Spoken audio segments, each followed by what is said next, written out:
Jacques, your company's building a new plant in Finland that was alleged to be new modular design that would be cheaper and faster to build, but it's over budget and beyond schedule. No, it's not modular. We didn't say that. The only thing we said about the EPR is that it's the safest plant on the planet. The issue in Finland is very simple. It's like in the US. In Europe, we didn't build for 20 years. In the US, we didn't build for 30 years. So we have lost the supply chain. Yes. We have lost the engineers.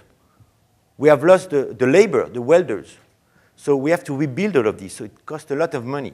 It's a great learning experience, very costly. But we are going to be done, actually. We're almost finished right now. We're going to start the plant in 2012.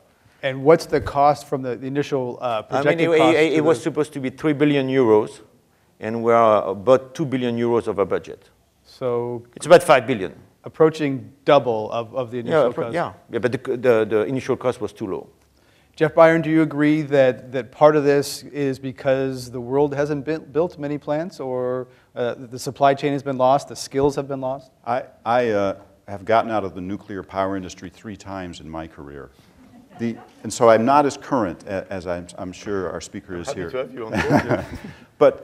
But you know, the cost issue is really centering upon the new construction. And I keep hearkening back to the fact that we have so many operating reactors in the world today, 440 of them, many of them very old designs. We have to address the issues around the existing power plants as well. So I know you're very interested in building new power plants.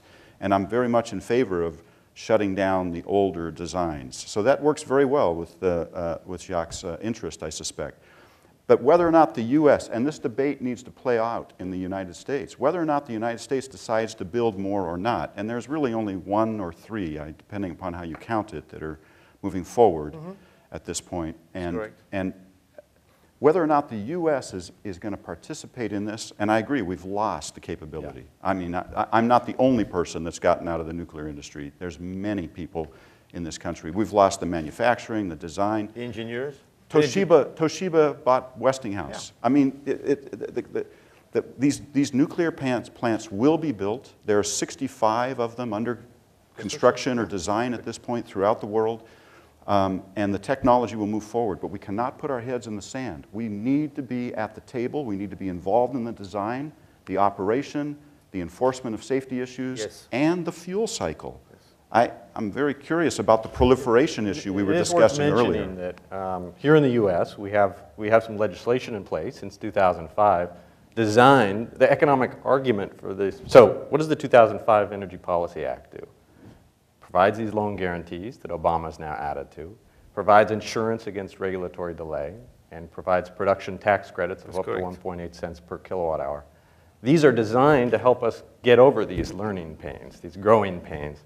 And I think my message to the nuclear industry would be, let's do it. Get in there and prove to us that you guys can build reactors on cost, and on budget, and on time. I'm happy. And I think that would, you know, that would change everything if you can do it. But to be fair, the industry, for 60 years, the industry has been saying that costs are going to come down, and the empirical evidence on it is pretty mixed.